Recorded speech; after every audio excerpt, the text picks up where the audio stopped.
In 1975, Steve Sasson invented the digital camera while working at Kodak's R&D labs in Rochester, New York. He was 24 years old, working on a project nobody had assigned him to make history with. He was simply an engineer given access to a new component, a CCD image sensor, and a small budget to see what it could do. One of 10 what it could do, it turned out, was capture a photograph without film. The prototype weighed 8 pounds, captured a black and white image at 0.01 megapixels, and took 23 seconds to record a single frame to a cassette tape. It was not a commercial product. It was a proof of concept. And the question Sasson brought to Kodak's management, what do we do with this, was not answered in a straightforward way. Sasson recalled that the reaction he got from Kodak management was one of curiosity and skepticism, as it did not feel like a major invention. The feeling, he said, was that this was a very scary look at what could be possible in the future, as the company's entire business model was focused around sensitized goods, proposing that they not use any of that was not popular.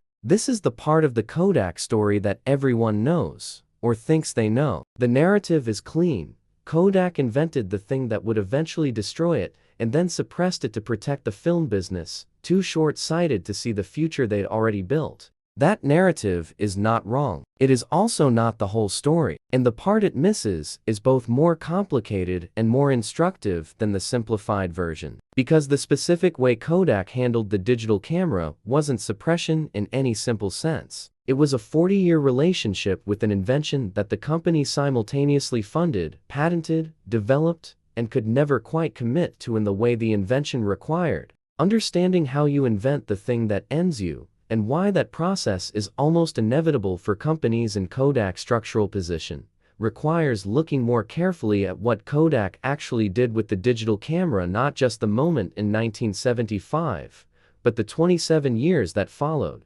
Throughout the 1980s, Kodak pursued image sensors and digital imaging technology. In 1986, Kodak developed a then record 1.4 megapixel CCD image sensor. This was not the behavior of a company that had buried an invention. It was the behavior of a company that was actively investing in a technology it genuinely could not figure out how to deploy without destroying its most profitable business in the process. Kodak held some of the earliest and most valuable patents in digital imaging, and its engineers were among the best in the world. Steve Sasson's 1975 prototype had proven the technical feasibility of digital photography nearly a decade before competitors brought viable products to market. The paradox at the center of this story is not that Kodak was blind to digital photography. It's that Kodak was, in some ways, the best positioned company in the world to lead the digital transition, and that its specific advantages were also the specific things that made the transition impossible to execute while those advantages were still producing revenue.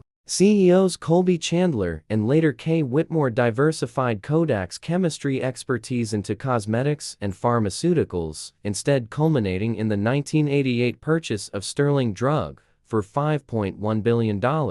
The bet failed. By 1994, Kodak exited the pharma venture, selling Sterling in pieces. Instead of internalizing the 1975 digital disruption, Kodak largely spent a decade chasing adjacent chemistry plays. The Sterling Drug acquisition is the moment that most directly illustrates how the digital camera became the thing that held the company hostage rather than the thing that saved it. Kodak's leadership looked at the existential threat from digital and concluded that the right response was to invest in an adjacent business that would generate revenue from the chemistry expertise that film required rather than to invest directly in the technology that was going to make film obsolete. It was a bet on finding a different use for the skills that digital was making irrelevant, rather than a bet on digital itself. Have you ever watched an organization respond to a known disruption by investing in something adjacent to the disruption rather than in the disruption itself, and understood, from the inside, why that felt like the more rational choice? Leave a comment.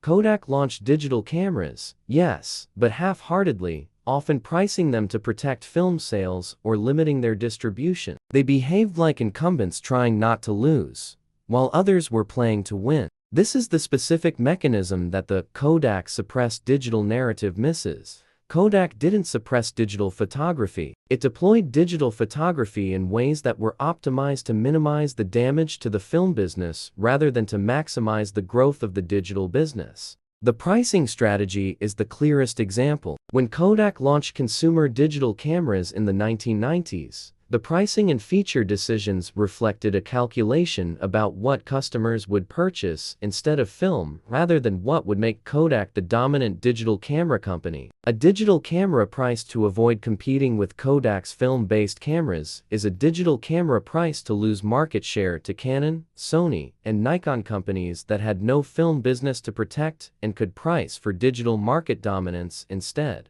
It is an oversimplification to say that fear over a future film-less world led Kodak to hide the invention from the public, in part because it neglects the fact that Kodak further developed digital cameras following this initial invention. What's accurate is something more specific. Kodak developed digital cameras in a way that was structurally constrained by the imperative to protect film, and that constraint produced a digital strategy that could never win. The constraint was rational at every individual decision point. The aggregate outcome of individually rational decisions, a digital camera strategy that couldn't win because it was designed not to threaten film, is the specific tragedy of this case. If this level of structural analysis, not who was short-sighted, but how individually rational decisions aggregate into a catastrophic outcome, is the level of analysis you come here for. The like is the direct signal. Sasson was reportedly told not to speak publicly about the digital camera beyond the patenting process. The public disclosure of the invention didn't happen until 2001. 26 years. Kodak held the patent on the first digital camera for 26 years before the existence of that invention became part of the public record. During those 26 years, the company collected significant licensing revenue from the patent. Other camera manufacturers who wanted to use the technology paid Kodak for the right to do so. The patent was, for a long time, one of the most valuable things Kodak owned. This is the cruelest irony of the Kodak story. The invention that would eventually destroy the company was, for decades, a meaningful revenue source. The digital camera patent funded, in part, the film business operations that the digital camera was undermining. Kodak was receiving money from the technology that was making its business model obsolete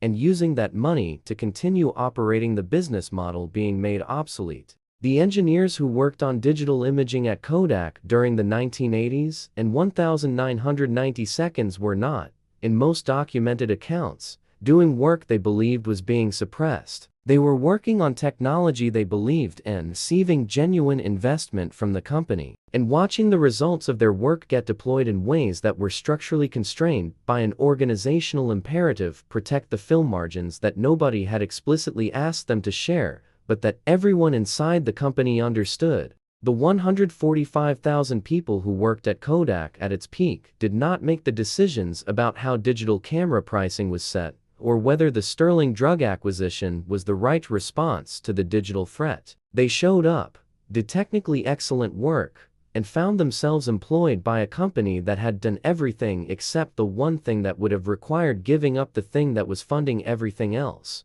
What Kodak invented in 1975 was not just a digital camera. It invented the mechanism of its own disruption, and then spent the next 37 years in a relationship with that mechanism that was defined by the specific impossibility of fully committing to it while the thing it would disrupt was still paying the bills. Innovation isn't just about invention, it's about belief and follow-through. Kodak's leadership never fully committed. Digital remained a side project, tucked into corners of the organization, always subordinate to film. This is the accurate statement of the failure, not suppression, not ignorance, but a specific kind of structural ambivalence that is almost inevitable for a company in Kodak's position. The company that invents the disruption is the company that has the most to lose from the disruption, and the most operational knowledge about how to slow it, and the most organizational memory of how well things worked before it arrived. The advantages that make the invention possible are the same advantages that make full commitment to the invention economically irrational for as long as the old business is still generating returns.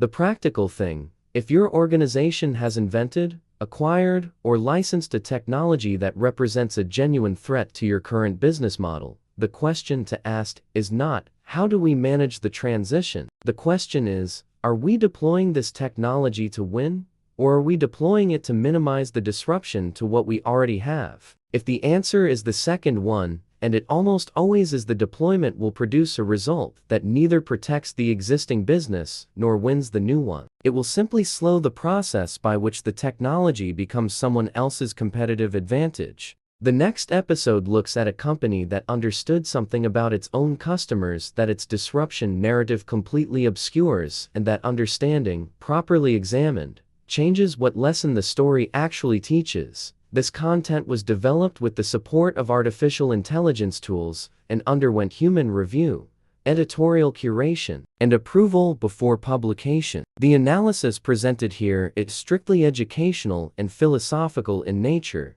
grounded in behavioral psychology and classical stoicism.